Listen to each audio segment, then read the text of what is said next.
Très heureux de vous retrouver pour une nouvelle leçon de français. Souvenez-vous, lors des émissions précédentes, nous avons dit et redit qu'il y avait plusieurs types de lettres. La lettre personnelle, la lettre administrative, la lettre littéraire. Nous avons déjà étudié la lettre personnelle, qui nous laisse une certaine liberté quant au choix de la langue, de la présentation et même du papier à utiliser. La lettre administrative, elle, est plus contraignante. Elle exige une forme conventionnelle déterminée, une langue soutenue et une forme de papier. La lettre littéraire, c'est ce que nous allons étudier prochainement. Mais en attendant, je vous présente aujourd'hui une leçon sur une variante de la lettre administrative. Il s'agit de la lettre de demande d'emploi et du document qui l'accompagne et la complète, le curriculum vitae. Voici les objectifs de cette leçon. Regardez. Objectif numéro 1. Étudier la structure d'une lettre de demande d'emploi. Deuxième objectif. Étudier la composition et la présentation d'un curriculum vitae. On dit aussi CV. C'est plus court. Observons et analysons. Regardez cette belle page. Souvenez-vous. Et oui, regardez le cadre rouge, le cadre vert, le cadre bleu. Cela vous rappelle-t-il quelque chose? Et oui, ce qui est en rouge porte le nom d'en-tête, c'est l'en-tête de la lettre administrative. Ce qui est en vert, c'est le corps de la lettre administrative, très bien. Et ce qui est en bleu, c'est le nom du signataire ou de l'expéditeur, rappelez-vous. Voilà, regardez le nom, la date, l'objet de la lettre, demande d'emploi, il y a même des références ici. Et puis, monsieur le directeur, la formule d'appel ou d'appellation, comme vous voulez, suite à votre annonce du 6-3-2008, la formule d'attaque, et puis le corps de la lettre. Bien, je vous rappelle le schéma donc de cette demande d'emploi. Regardez, suite à votre annonce du 6-3-2008 dans le journal des jeunes, j'ai l'honneur de vous adresser ma candidature pour le poste de secrétaire dans votre service commercial. Très motivé, je joins à ma demande mon curriculum vitae et je me tiens à votre disposition pour un futur entretien. Je vous prie d'agréer, monsieur le directeur, l'expression de mes sentiments respectueux. Et oui, rappel de la structure de la lettre administrative. Là, nous avons le lieu et la date. Ici, nous avons nom ou qualité et adresse de l'expéditeur. Ici, qualité et non pas nom. Rappelez-vous, on ne met pas le nom de la personne, on met la qualité ou le statut de la personne, du destinataire, qualité et adresse du destinataire, l'objet de la lettre, les références éventuellement, quand il y en a, la formule d'appel, la formule d'attaque plus le contenu de la lettre, la formule de politesse et enfin la signature. Bien, voilà pour ce qui est de la structure de la demande d'emploi. Nous allons maintenant étudier et analyser la structure et la composition du CV, du curriculum vitae. Alors pour cela, je vous présenterai une définition, la présentation du CV et bien évidemment quelques conseils quant à la préparation et à la rédaction du CV. Définition. Dans cette définition, il y aura 3 parties. Qu'est-ce que c'est? Qu'est-ce que c'est qu'un CV? À quoi ça sert? Pourquoi on écrit un CV? Comment on l'utilise? Et puis comment le faire? Comment le rédiger? Comment le préparer? Pour cela, je vous propose une entrée du dictionnaire Larousse, dictionnaire encyclopédique illustré. Regardez bien, ce qui est en jaune entre 2 crochets rouges, c'est la prononciation du mot ou de l'expression curriculum vitae. Quand vous prenez un dictionnaire de langue, vous avez entre crochets, tout à fait au début, la prononciation. Vous aurez l'occasion d'étudier l'API, c'est-à-dire l'alphabet phonétique international, qui vous permettra de prononcer tous les mots que vous ne connaissez pas. Alors, curriculum vitae ou CV, c'est un nom masculin invariable. Curriculum vitae sont des mots latins. Cela veut dire chemin de la vie, carrière de la vie, résumé de la vie.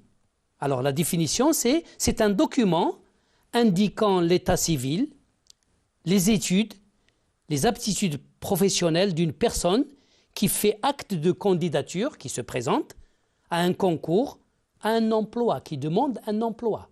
Voilà donc la définition du CV. Maintenant, à quoi ça sert? Il permet à l'employeur de choisir parmi les candidats celui ou celle dont le profil, âge, aptitude, expérience, formation, etc., convient le mieux au poste ou à l'emploi offert. Bien évidemment, quand on demande un emploi, il faut bien savoir qu'on n'est pas seul à demander cet emploi. Il y en a d'autres. Et bien entendu, les meilleurs seront choisis. D'où la nécessité de bien soigner, on y reviendra, sa demande d'emploi et son curriculum vitae. Maintenant, comment le faire? C'est pourquoi il doit contenir toutes les informations utiles et être clair, précis, concis et complet. Nous y reviendrons. Bien, je vous laisse regarder cette page de dictionnaire. Bien. Maintenant, présentation. Comment présenter un CV? Rappelez-vous, retour sur la lettre, sur la demande d'emploi que je vous ai présentée tout à l'heure.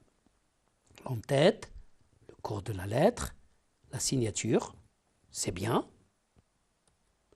Et oui, nous l'avons bien dit dans la définition, il y a l'état civil, ça veut dire, on met le prénom, Samira, rappelez-vous, nom, Omari. Date, c'est des personnes que je ne connais pas. Je vous donne ça comme exemple. Date et lieu de naissance, le 5 juin 1987 à El Jadida. J'aurais pu mettre Rabat, Rachidia, Tétouan, etc. Ça dépend de la personne qui demande. Nationalité marocaine, situation familiale célibataire, adresse, GSM, téléphone portable, et puis les mails. Ce sont les coordonnées qui permettent à l'employeur de vous contacter. Et bien évidemment, la photo d'identité. Une photo d'identité récente. Les diplômes, ou vos études, votre niveau de scolarité, quand il y a des diplômes, il faut les mettre. Certificat des études collégiales 2002. Diplôme en comptabilité 2003. Bien entendu, chacun mettra les diplômes qu'il a. Expérience professionnelle. Samira présente son expérience professionnelle. 2004, stage professionnel dans une grande surface commerciale. Elle précise même la durée, 2 mois. 2005-2007, vendeuse aux établissements Choroq. Les langues utilisées, si vous avez un diplôme, il faut l'indiquer. Sinon, vous précisez le niveau de maîtrise de telle ou telle langue. Langue arabe, par exemple, bonne maîtrise. Langue française, assez bonne maîtrise à l'oral et à l'écrit. Loisirs, natation, correspondance avec les représentants commerciaux au Maroc et à l'étranger. C'est très pertinent, c'est très intéressant de donner des informations utiles et en rapport avec le poste ou l'emploi demandé. Ça donne plus de chance à votre demande d'emploi, Voilà donc un tableau récapitulatif concernant le CV. Regardez bien. Caractéristiques, contenu, mise en page, circuit du CV, cheminement du CV, les étapes par lesquelles passe le CV. Alors, le CV doit être convaincant, il doit être rédigé clairement, dactylographié ou saisi à l'ordinateur et paginé quand ça dépasse une page. Il faut le paginer, cela facilite la lecture de votre CV. Le contenu, l'identité, votre identité, vos diplômes, votre expérience professionnelle et votre expérience extra-professionnelle et qui peut aller avec le poste demandé ou l'emploi demandé. Mise en page, bien évidemment, ça va de soi. Il faut respecter les règles typographiques, plus la mise en page. Il faut que ça soit suffisamment aéré, bien écrit. Papier blanc. Circuit du CV, vous rédigez votre CV, vous l'envoyez, il sera étudié. Et s'il est maintenu, si la réponse est favorable, à ce moment-là, on vous convoquera pour un entretien, auquel bien évidemment, il faut se préparer aussi.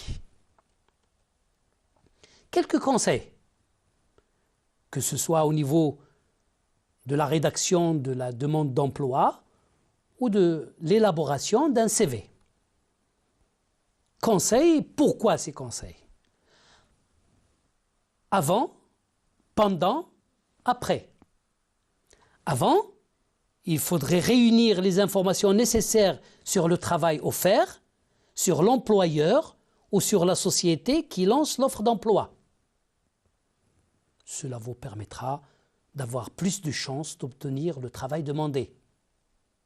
Pendant la rédaction, l'élaboration de la lettre de demande d'emploi et du CV, rédigé de façon concise, précise et sans faute de langue. Les fautes de langue dans un CV ou dans une lettre de demande d'emploi, c'est fatal, à éviter. Faites ce qu'il faut pour que votre demande d'emploi ne porte pas de faute de langue. Vous pouvez même faire lire par quelqu'un que vous connaissez, il n'y a pas de mal à cela. C'est vous qui rédigez la lettre, c'est vous qui rédigez le CV, mais vous pouvez faire vérifier par quelqu'un d'autre, il n'y a pas de mal à cela, bien au contraire. Bien, donc en précisant, en évitant les fautes, cela vous permettra d'aller à l'essentiel. Après, c'est très important, se préparer pour un éventuel entretien.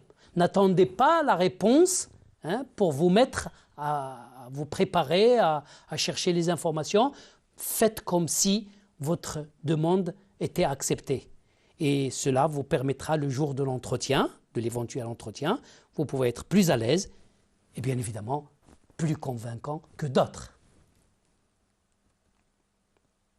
Ce qu'il faudrait éviter un CV manuscrit. Évidemment, la lettre de demande d'emploi doit être manuscrite et je vous expliquerai tout à l'heure pourquoi. Mais le CV doit être dactylographié et il faut prendre soin de ce CV. C'est votre image. Évitez les ratures. Je l'ai dit mais je le répète. Les fautes d'orthographe et de construction. Les mensonges, attention, soyez sincères dans votre exposé, dans votre CV. Dites ce que vous savez faire, ce que vous pouvez faire, qui vous êtes, sans plus. Évitez les CV longs, c'est fastidieux à lire et donc il risque de ne pas être pris en considération. Ciblez. Évitez les feuilles de couleur. Retenons donc, en ce qui concerne le premier objectif, la structure de la demande d'emploi, le lieu et la date, voilà, je vous laisse ça. Si vous ne l'avez pas encore pris, je vous laisse le temps de le faire. C'est bon? Je passe à autre chose. Très bien. Le curriculum vitae, ou CV, l'état civil, regardez bien. Je vous laisse même le temps de noter, c'est bien. Nom, prénom, date et lieu de naissance, nationalité, situation familiale, coordonnées, ça veut dire adresse, portable, fixe, email, etc. Ce sont vos coordonnées. Études et diplômes, votre niveau de scolarité. Expérience professionnelle, date, lieu et fonction déjà exercées. Renseignements divers, langue parlée, écrite, activités sportives, etc. Et je vous conseille encore une fois de donner des indications qui vous donnent plus de valeur, qui donnent plus de valeur à votre demande d'emploi. Et sans oublier, bien entendu, la photo d'identité. Bien. Une demande d'emploi est une lettre qu'on adresse à un employeur pour postuler un poste, pour demander un poste. C'est une lettre administrative, c'est un cas de la lettre administrative. Elle comporte des informations relatives au demandeur, on dit aussi postulant, on dit aussi candidat, qui doit lui adjoindre, lui ajouter un curriculum vitae. En général, la lettre de demande d'emploi comporte les éléments suivants. L'annonce d'emploi, référence, comment vous avez appris, dans un journal, est-ce que quelqu'un vous l'a dit, est-ce que vous avez reçu un coup de téléphone, etc. Il faut le dire. La motivation, dites pourquoi vous voulez ce travail, qu'est-ce qui vous motive. Des informations utiles qui montrent que le demandeur a les qualités requises par cet emploi. Et des informations qui valorisent le demandeur, je l'ai dit tout à l'heure. Pour écrire une lettre qui demande, je tiens compte de la situation de communication. Je place la demande après avoir expliqué la situation. Je soutiens la demande par des arguments. Parfois même, on accompagne sa demande d'une lettre de motivation où on explique pourquoi on a choisi de faire tel ou tel travail. Et je respecte bien évidemment les règles de présentation de la lettre administrative que je viens de vous rappeler et qu'on a étudié la dernière fois bien en détail. Remarque, attention, l'envoi d'un CV seul est insuffisant. Il doit toujours être accompagné d'une demande propre, claire et rédigée sur papier blanc.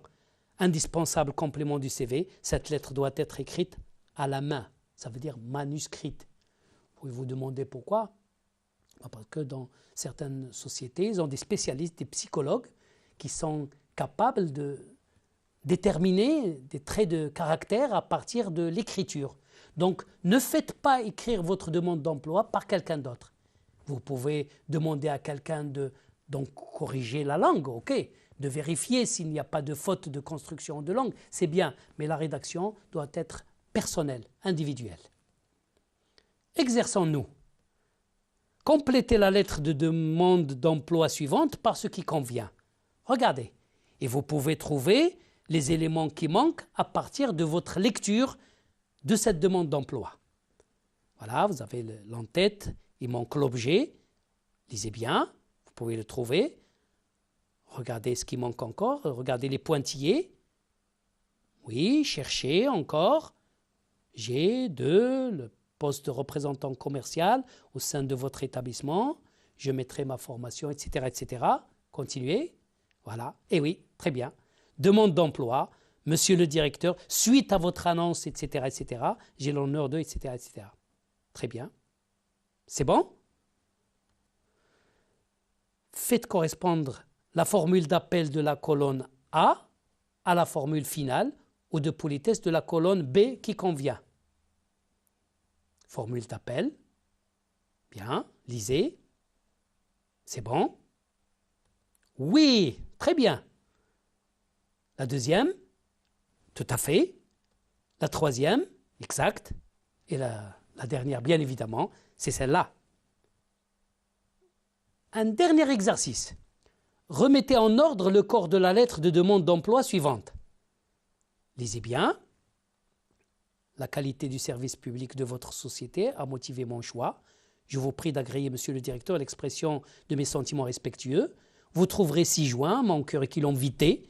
Je suis diplômé de l'École nationale d'administration et j'ai une expérience professionnelle de 10 ans dans le privé. Suite à votre annonce dans le journal, je vous soumets ma candidature pour un poste de contrôleur dans votre établissement, monsieur le directeur. Oui, encore un petit moment. Bravo. Regardez bien. Voilà la formule d'appellation, monsieur le directeur, suite à votre annonce, etc., etc. Bien, j'espère que vous avez apprécié cette leçon, qui va certainement vous servir dans votre vie et dans la vie des membres de votre famille. Je vous remercie. Il y a une prochaine leçon.